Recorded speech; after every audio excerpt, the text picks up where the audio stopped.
All right, welcome back. Another week of the Mush. I think we're on week 11, which is always depressing to say every time we do this show. So week out, everyone. We did have one wash. What are my lines here? I think John and I went 5-4, and Gorney went 4-5, making our records. Let's see here. Gorney 51-57, John 48-60, and myself 52-56. So we're hanging in. Ugly. Mush along. As always, I'm Corey Gibson. That's Adam Gorney, John Garcia. Let's get started on week 11. We start with the big one. Michigan going to Penn State, and Penn State gets 4.5. So we're starting with the bang here, huh? We're going right to the key is to draw the people through. They have to wait to see. Hey, I'm a simple man. I go by times. Who's the first game of the day that we want to go? Obviously one of the best games of the day. I wish it was a night game because then my wife and I would have flown to it, but it's a noon start. So we just don't know about Michigan yet. They haven't really played anybody. I just don't know what we know about them. We know about Penn State, though, and they're good, but they don't win big games. I mean, Franklin has proved in his career that he can go 10-2, but he can't beat Michigan and Ohio State regularly. I think this Michigan team is actually pretty decent. They've beaten up on some teams that are halfway decent this year, not anyone all that good. If this game was a night game and a whiteout and all those kinds of things, I might take Penn State with the points at home, but I'm going to take Michigan here. I kind of see a 35-28 kind of game. Yeah, I agree. Everything that has been thrown at Michigan this year hasn't phased the players on the field as far as we can tell. And look, they're really good. I think that's kind of the subscript of this whole controversy is that they're in line for a playoff berth. That game against Ohio State, all of that buildup appears to be sort of locked in. So in order for that to happen, they got to be Penn State. I mean, it's as simple as that. And the points aren't too scary. I thought this could have been a touchdown spread. So to see it under that, I think is obviously respect to that Penn State defense and the value of playing in Happy Valley. But I'll still take Michigan. I think they're just bound for an undefeated clash with Ohio State. And as a journalist, I'm here for all those storylines leading up to that. Yeah, I'm going to start off the show with my Joe take.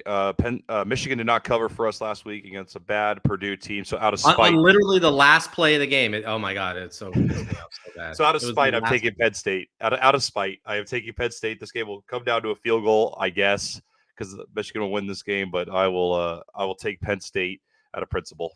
And it's a home game, which I always love. Alabama's going to Kentucky, 10.5. Yeah, this is a little bit of a tricky game. Alabama is coming off of a big win, a convincing win over LSU at home. Now they have to go play an early game at Kentucky.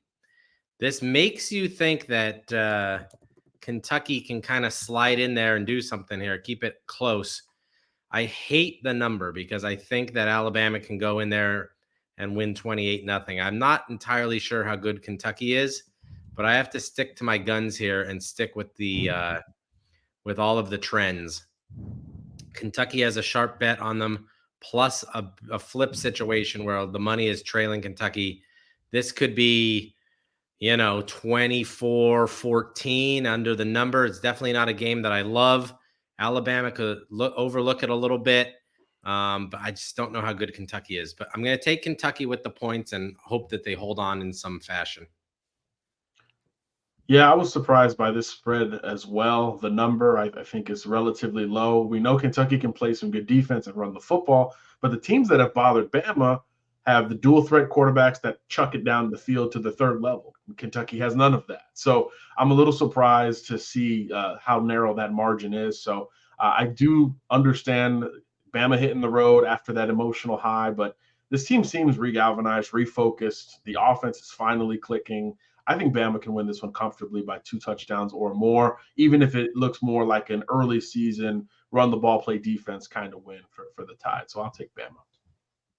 Yeah, I'm going to go Bama here as well. Gorney, you kind of hit it perfectly for me. I hate Bama in these road morning games. But, I mean, Bama's been real hot, real good for me this year every time we do this show. And I'll have to just stick with the boys, but I would not be surprised if something bad happens out of this game. Texas Tech is going to Kansas, and it's only a 3.5-point game. Yeah, this is one we were talking about off air is surprising. Again, I might be imploding here, but I'm going to take Texas Tech. There are just trends here that cannot be ignored. The money is following Tech. The Red Raiders are 15-1 the last 16 times they've played Kansas straight up. They're 9-1 the last 10 times they've played Kansas at Kansas. And they're getting points. I just don't know why. This seems like such a bait that Vegas is going to try to load people into Kansas and then make a lot of money on Texas Tech. So I'm going to take Tech. I think Kansas is a very good football team, a quality team, plays hard, all of those kinds of things. But every trend in the book is pointing to Texas Tech, and sometimes you just have to follow that. Or sometimes you just take the bait. And I will take that bait, and I'll double down on it as my lock of the week. This was the most shocking line. A lot of these lines this week made my eyebrows go up, but none more than this. Kansas at home, coming off of a strong stretch. Texas Tech has lost some weird ones over the last month. I get the trends, but in terms of just this year, 2023 in a capsule, even with Jason Bean as the backup quarterback, that Kansas offense is rolling, and their defense is opportunistic, particularly in the secondary. And we know Tech wants to throw the football. So with all of that, I think Kansas can comfortably win this one. But, yeah, knowing me, lock of the week, Tech will win by double digits. But I will take the Jayhawks, especially at home. Again, surprising line. I'll take the bait. Let's go to Vegas. Yeah, I didn't know what to do with this game. My gut's telling me to go Tech, so I'll follow that line. And they impressed me a lot early in the season. I know they're coming off a couple losses. I know they just beat. They just had a nice win last week, I think, against an okay team. But I'll ride the high. But I know they're going on the road, but I'll take Tech with the points. All right, our favorite team. They're finally getting some respect out here. Arizona going to see Prime, 10 points. Yeah, this is an interesting one because Arizona is playing as good as they can be playing off of 2 big wins at home. So you wonder, do they have a lot left in the tank? That, I think, is the question. Can they go on the road and deliver? And I say absolutely. Colorado is not a very good football team. Shedeur Sanders could hardly walk, and I'm not making a joke about that. He could hardly walk. He's getting injections left and right. The offensive line is terrible, so bad that Deion Sanders basically said he's going to the portal to get them. And he demoted a very, very talented play caller because in season 1 of a Power 5 job, he's freaking out and doesn't know what to do. I'm taking Arizona. They can score. They can run it up here a little bit. I just don't know what Colorado has left. They can't run. The quarterback can't move. They can throw it to Travis Hunter here and there. But again, Colorado was a backdoor cover again last week against Oregon State's defense, which was nauseating. But I think Arizona can win this game 42-28. Yeah, everything Gorney said certainly valid here. Look, the last 2, I guess, national opportunities that Coach Prime has taken on his own team have been about Shedeur Sanders coming back next year and the O-line needing a total overhaul, much like we saw with that roster. This screams, run the ball more, try new gadget plays, get another quarterback involved. I don't know. Something's funky in Colorado. You got to hop off that bandwagon, especially if it's only 10 points against not on this podcast, but everywhere else, kind of the most under the radar hot Pac-12 team. That Arizona offense will absolutely roll against Colorado. 10 points, not scary enough to push me off the Wildcats. So I think we'll sweep it for the Wildcats.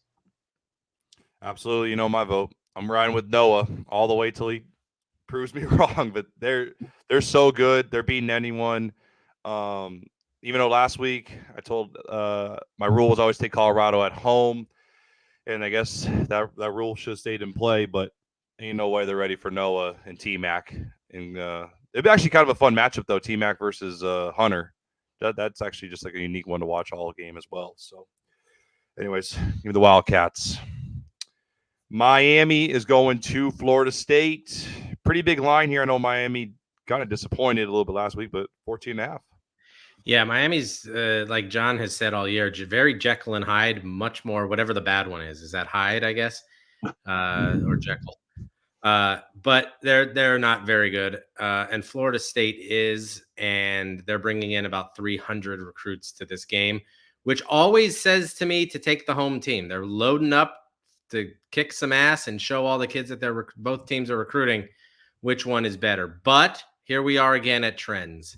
This is a rivalry game, one of the best rivalries in all of college sports. And 7 out of 10 bettors are on Florida State, and the line is dropping. Vegas wants you to take Florida State, which means you take Miami.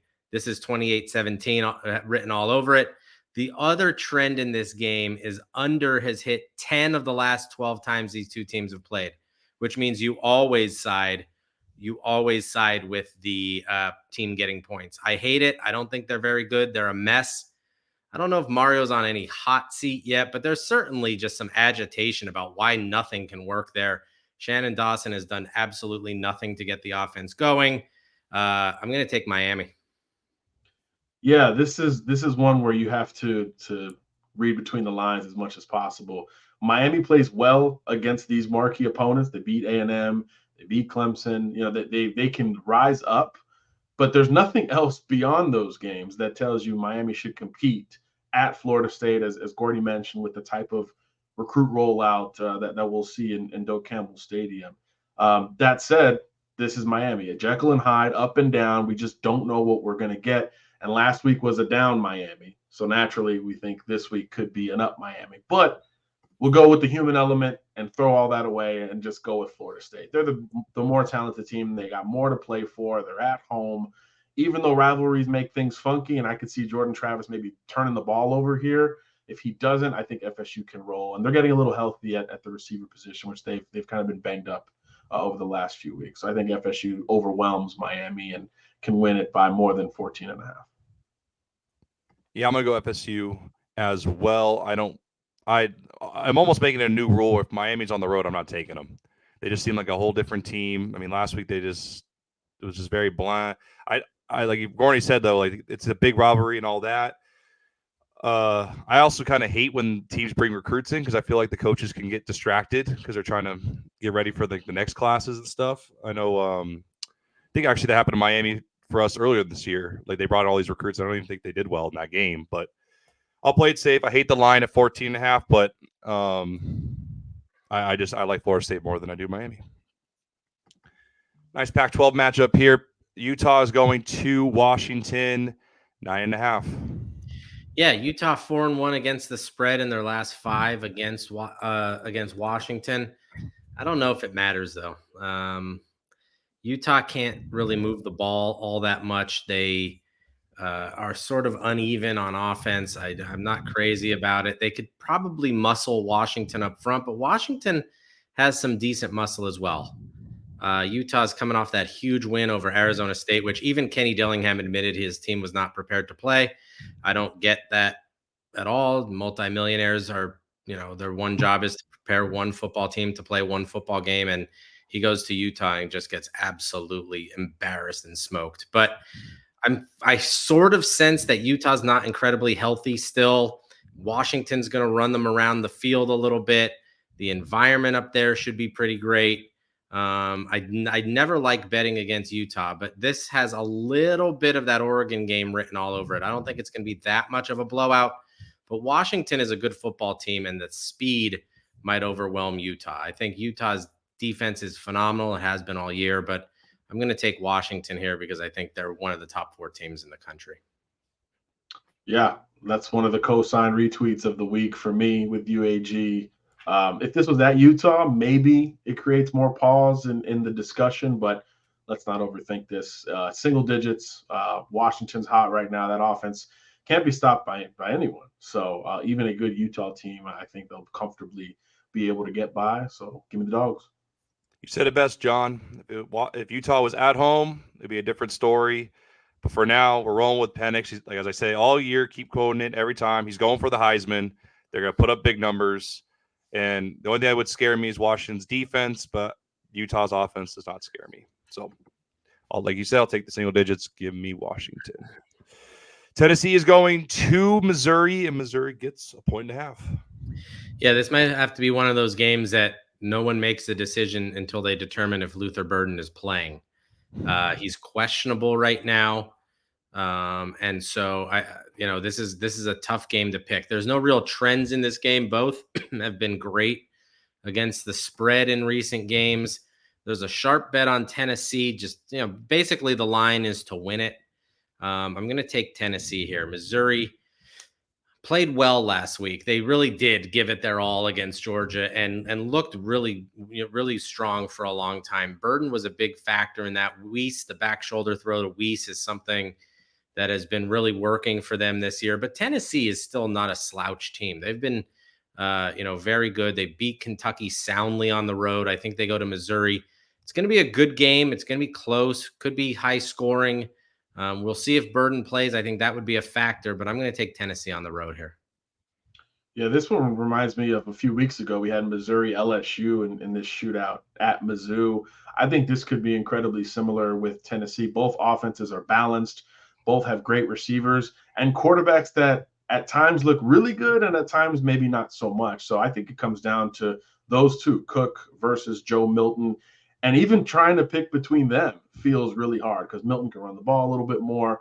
But Cook at home, I think I'll give him the edge. He's been, I think, a little bit more consistent than Joe, and they rely on him a little bit less because they can run the ball a little bit better. So I'll take the Tigers, but yeah, this is easily the toughest game to pick, a true pick 'em. Yeah, absolutely. I'm gonna go the Tigers here as well. Kind of bank that Luther's gonna play. Tennessee. Every time I watch him, I always want more, and it frustrates me every time. And Missouri at home with the crowd, Tennessee, like Gorney said, they're a very, very good football team. But I just always want more out of them, and I just don't know if they're going to have enough to handle the Tigers. So, what did Mora call Heupel on the handshake last week? A-hole? It looked like a-hole. I thought it was a-hole when he called him in. Heupel laughed it off, but man, Jim Mora loves to get it fired up, huh? Always. Move on. Ole Miss going to Georgia, 10.5. Yeah, this is another interesting game. Georgia has been bad against the spread. I think 2-6, if I'm not right, 2-6-1, something like that. They've not been great, and this game has a trend to go under. So that becomes problematic, but leads you to think that Ole Miss can cover the number. The problem here is that Lane has even admitted this week that he tightens up in big games. He said it. He did it in Alabama, and they won. They pulled away, and I think Georgia is, slightly, if not convincingly, better than Alabama. I think that is the problem here. So I'm going to take Georgia. I think Ole Miss is good, but they've also won a ton of games by like 3-7. They've just sort of sneaked by a lot of times. They have not seen a defense. I think Texas A&M's defense, at least on the front, is as good, but as aggressive and on the road. So I'm going to take Georgia here. I might regret it, just like I did last week when Missouri covered. But I think Georgia just has one of those games where, it's a little bit of Lane talking. It's a little bit of they're a top 10 team. This has a little bit more feel than what Missouri brought in there. So I think Georgia comes to play, and I'll take Georgia at home again. Probably regret it. Yeah, I think that Missouri game has to be, one of the wake-up calls for Georgia. The offense is playing as good as it has from a passing perspective, but the defense has kind of let us down a little bit, up and down over the last month or so. So this could be a get-right game for that side of the football. And you know how to stop Ole Miss. You got to stop Judkins. You got to stop Dart as a runner and make him one-dimensional. And if that's known going into it, you got to trust Kirby Smart and that side of the football staff. So I'll take Georgia here. Very close. But, yeah, I don't really trust Ole Miss in these scenarios, though those narrow wins make them a little bit more battle-tested all the same. But I'll still take Georgia here, all things even. Yep, it's a dog sweep for all of us. Give me Georgia. They're just a good football team. I mean, I don't love that offense. I mean, Beck's fine. I know he was a high recruit for us, but 10.5's not that scary to me. Even though I do like Ole Miss this year, and always my rules. Even though my rules, as Gorney said, is not looking very good right now with with that 2-6, whatever it is, against the spread. But I don't know. Georgia at home with that defense. is fine, but I hope it's at least a fun game because I have a feeling it could be a big blowout. So we move on to West Virginia, Oklahoma, who frustrated me a lot last week as I was mostly frustrated the whole time as we were looking at our picks and watching the games. But anyways, Oklahoma 12.5. Yeah. So, they come off Bedlam. A disappointing performance down the stretch. And that call by Levy at the end was horrible. I mean, it's 4th and 5. You run a little 3-yard out. What's he going to do? He has to catch the ball, turn, break a tackle, and then get 2 more yards. There are about 500 plays that Oklahoma runs on offense that can get them 5 yards easily. Sometimes coaches just try to outthink themselves too much. But this is a situation where Oklahoma can get back on the winning ways. They're 5-0 straight up the last 5 times they've played West Virginia. They're back at home. The public sort of likes West Virginia here, but the line is staying even. There's no real trends there. I'm just going to take the fact that Oklahoma comes in upset and mad. Drake Stoops was asked if there's anything left to play for this year. He got a little upset about it and had a good answer. I'm going to take Oklahoma here. I think there's a little heat on Venables after that game last week, so I'm going to take the Sooners at home in a late game. If this was noon and they just kind of went through the motions, I'm not crazy about it. Late game, West Virginia is not a bad football team, but I think Oklahoma overwhelms them. Yeah, at some point, Oklahoma has to get the ship righted. They haven't played well in about a month. But like you said, AG, they're back home now. And now everyone's on alert. Like this nice early season run was maybe a surprise to some. And now they've come back down to earth. Typically, that's when teams, I think, resettle and get back to what they do. And conversely, West Virginia has been a great surprise all year, but pretty one-dimensional. I just don't trust their ability to push the ball down the field. I think they're more of a Big Ten type team and that they want to run the football and control the line of scrimmage.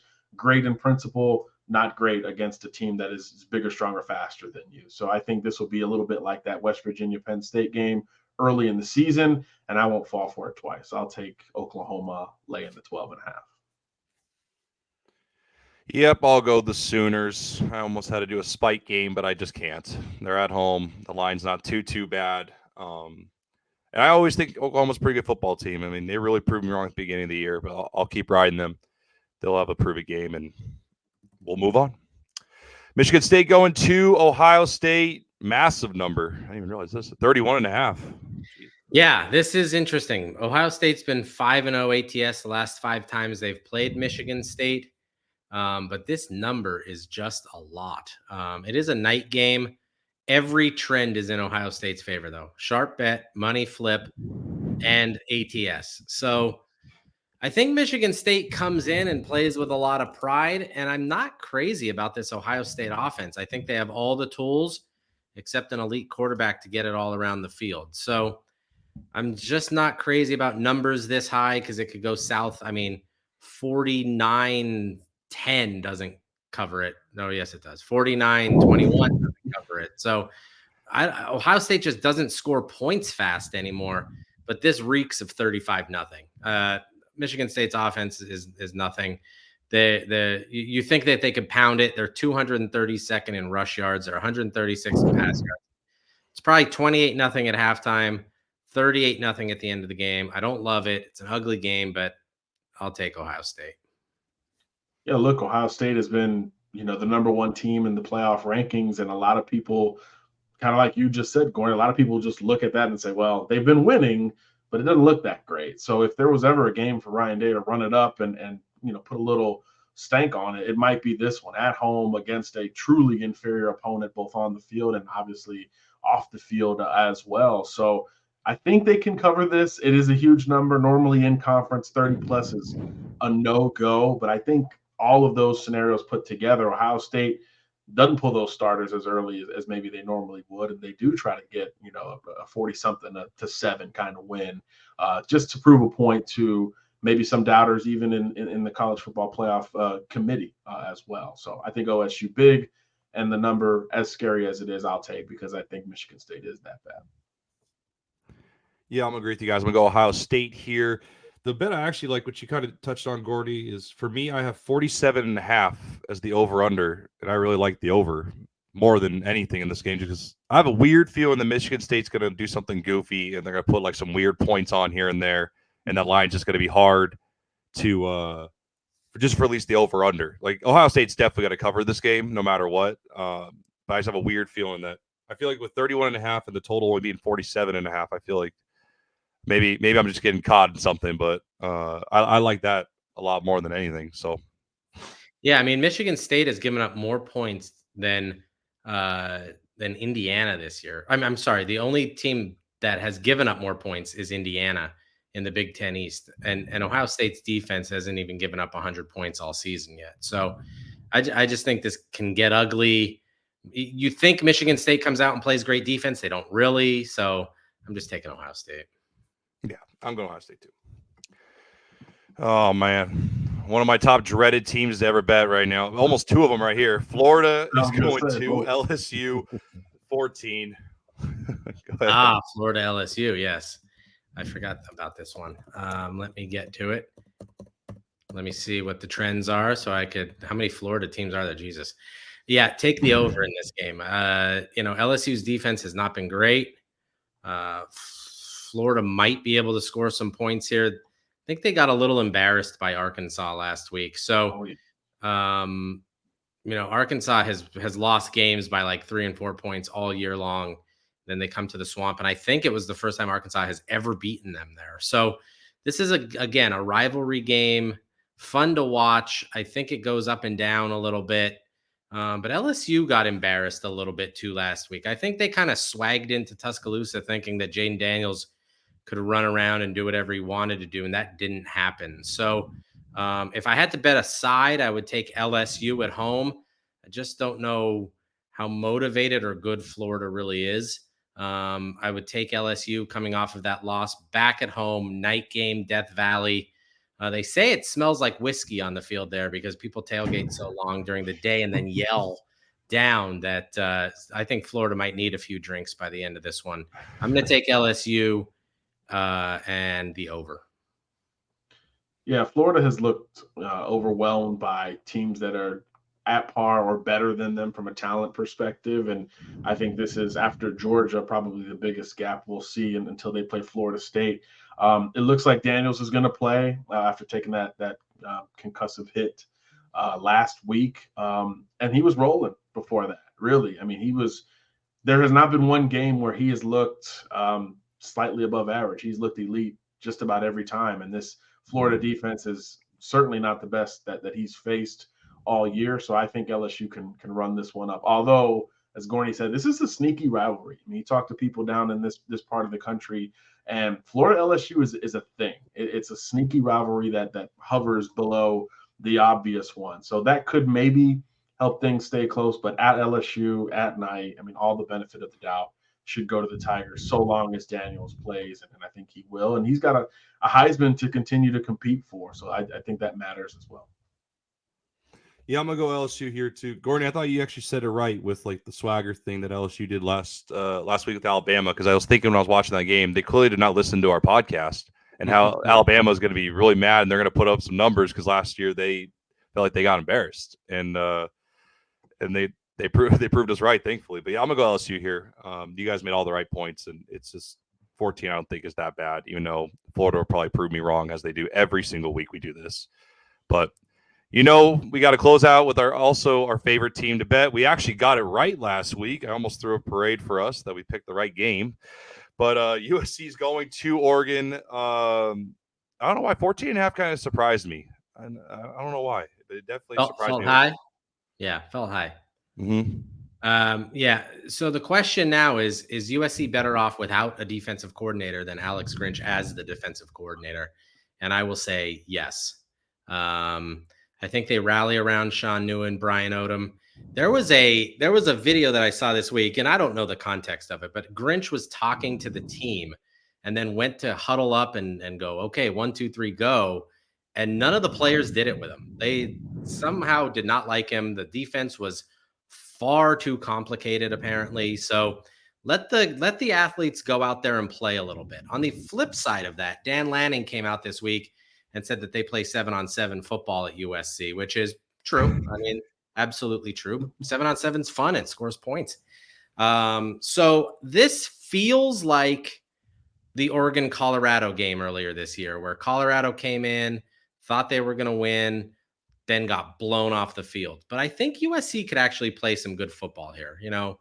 That's a lot of points. Even if they lose 42-28, it still covers. They might lose 63-0. Knowing USC and how they've reacted over the years to any sort of issues or problems, they fold. But I think this kind of goes back and forth. I like the over in the game because USC is not going to be able to fix all of their problems in 1 week. And Oregon is going to look to score a lot. So I like the over in the game, but I think USC can score too. So I'm going to take USC on the road, and I might really regret it. Yeah, the over seems like easily the most comfortable bet to actually take in this one. But like you said, how much can you change in a week now, especially with the circumstances, right? Your Heisman quarterback, it seems like that was like the last push, right? It was maybe for the whole team. Last week, it seemed like they emptied the tape. They ran the play of the year and that delayed reverse throwback pass. Even offensively, it just looked like this was kind of the last hurrah of that feel for USC, and obviously to make the coaching change. So sometimes that galvanizes you. We see it even at the pro level. I mean, look at the Raiders in the NFL. They looked a lot different after getting rid of the coach. So maybe that helps early, but I think as the game goes on, Oregon, it's just they present too much for this defense. USC can get after the passer, but Oregon can run the football. If they make Oregon one-dimensional and load up the box, we know Bo Nix can chuck it to Franklin and Tez Johnson and those guys. So it just seems like no matter what USC can throw, I think Oregon can counter very successfully. And when Dan Lanning kind of goes off the path a little bit, I kind of like Oregon more. Like you said, we saw that at the Colorado week. He's talking some crap this week too. I think it means the tape and the preparation has felt really good. So I think Oregon, again, especially at home, can cover this number, though I too was surprised at how high it was. I thought it'd be 9.5, maybe 10, but 14.5, not the best number. Don't love that hook, but I think Oregon treats this as another statement game, and they've obviously still got a lot to play for. I'm going to go with you, Gorney. I'm going to regret this, but I'm going to go SC. Even though I was going to say Lanning is becoming one of my favorite coaches because I feel like he's the people's choice. He says exactly what everyone's thinking, but he's bold enough to say it because everyone all year has been saying they're just like a 7-on-7 team, and he's the only one he will actually say it. So I respect that. But SC, I think some guys that they are on our SC site said that I think this game matters for like bowl game purposes, obviously. So they're going to come in hot. So I always kind of like when the like with them getting rid of with Grinch, all the new coaches are coming in. Like, so the players might play hard for their guys. They kind of got the bump. I don't know. I mean, Oregon will win this game, but I like 14.5 for SC to cover, and maybe the defense with all the guys trying to play for. I think it's like Odom and it's I think the D-line. Yeah. Yeah. So hopefully they kind of play hard for their guys and just keep it close. And 14.5 is. I'll take it, but I'll probably send a really mean message to Gorney saying you trap. The last thing that USC wants is to go to the Sun Bowl in El Paso because the last time they were there, and this is only a rumor, but the last time we're there, Lane Kiffin wore sunglasses on the sidelines because he might have smashed his face off of a garbage can near an elevator. But I don't know if that could be true. That might be true. I don't know. We will see. But Lincoln Riley does not want to take this team to El Paso, so they have a lot to play for. We'll be kind of near there, Gorney, if they make that game because it's right like 18 hours drive away. You ever drive across Texas? No, it's near the All-American game in San Antonio. It's San Antonio to El Paso is probably like a day's drive. Is it? Awful. Well, shows why I chose a career in sports and not. Before we go to the lock of the week, I do have to ask you guys because it's my favorite take, even though I didn't throw it on the budget, is Rutgers is going to Iowa, and I want to see you guys' takes on the over-under at 28. What is going? I think I saw a stat somewhere. I wish I could quote whoever it was, but like Iowa has covered or has the lowest scoring games of any. It was like some crazy stat that Iowa has. But I love every week looking at that Iowa, the over-under, and it just blows my mind that it gets lower. At some point, it's going to be like 1 point. Like, who could score first wins the game? Can someone score? Yeah, can someone score? That's what's interesting. But what's really interesting about this game, honestly, is that Rutgers was leading Ohio State at halftime last week. Then Ohio State woke up and played, but they can kind of score here a little bit. So 31 against Indiana and 27 against Michigan State and 35 against Virginia Tech, which is a halfway decent football team. So they're not the Rutgers of old, but they're still Rutgers. The interesting thing here is that the under has hit 13 of the last 16 times in this game. Shocking. And 5 of the last 6 unders has hit under in Iowa's last 6 games. So I don't know. If it's, what is it, 28? I got 28 on the Yahoo. Yeah, this could be 17-10, one way or another. I actually think I like the under. As John gives his take, I'm going to check the weather report because that's obviously important. I actually think I'm going to ask that. Not a bad football team. So I'm taking the under. Anytime you think the under is too low, it's not low enough. So take it. Yeah, this is unbelievable in the day and age of, we just talked about 7-on-7 football and guys who can take over, individually at any position. Just amazing to see a team really not only have its own low expectations, but certainly gravitationally pull the other team towards the under every single week. Like Gorney said, Gavin Wimsatt and Rutgers can score a little bit. They turn it over a lot too. So you take that from what you will. But their defense is okay. It's a decent defense, and that's all you need to stun the Iowa Hawkeyes. So if you got that weather, Gorney, fire it at me. But if there's any kind of snow, if it's in Piscataway, we get some Jersey snow. Beautiful day, 53, a mild breeze, 10 miles an hour. Nothing really to think that it's going to be bad, other than no one thinks they're going to go in there and try and score points. I think this is going to be one of those Big Ten field position games. Could go over late. God, I just feel like 17-10 one way, 14-10, something like that, one way or another. I don't really love either side here because Rutgers on the road has not been able to score, but Iowa can't score at home. So I'm taking the under. I was going to ask really quick. I know this has been a long topic for us, but if let's pretend it did snow, what is the over-under then? What's your guys' guess? If it's 28, what? 11. Everybody thinks that when it's weather, you take the under, but the offense has the advantage in weather situations because they know what they're doing, and the defense has to react to it, and the defense can't. So I'd actually think it would be higher if it snowed, which even makes me think that it's going to go under even more because it's going to be a nice day. Dang. I know Arizona and Iowa under is definitely our podcast locks, or that's how you make the money, I guess. That's what we're finding out. All right, we'll wrap up the show with locks of the week. John, you picked Kansas, right? Kansas. What is up with that line? Yes. Gordon, you want to go? Or do you want me to start it? Yeah, Corey, go ahead. So I'm going to go with I'm riding my James Madison picks. They are at home against Yukon, a 1-8, 9-0 James Madison. 25.5 is a little high for a lock of the week, but I don't think it's that scary. But I love them at home, and they're a really good football team. And I know they're trying to get out of – they want a waiver to try to play a bowl game and all that. So they're definitely going to keep proving why they should be in bowl games. And Yukon is just not a very good football team, and they're not ready for the James Madison, wherever they are. Can't even know what the mascot is. Dukes, thank you. Not ready for the Dukes. All right. I'm sure you'll prove me wrong about that James Madison pick right now. All right, here. Let me paint a picture for you here. Air Force played Army last week, and one of my locks of the week was the Air Force Army under. And after 12 minutes in the game, it was 17-0 Army, even though I think they were like 18.5-point underdogs. And then at halftime, it was 23-3. And there could literally not have been a touchdown scored in the entire second half for it not to go over. There were no points scored in the entire second half. It was 23-3 final. It was phenomenal. Air Force could not move the ball against Army. They were embarrassed at West Point.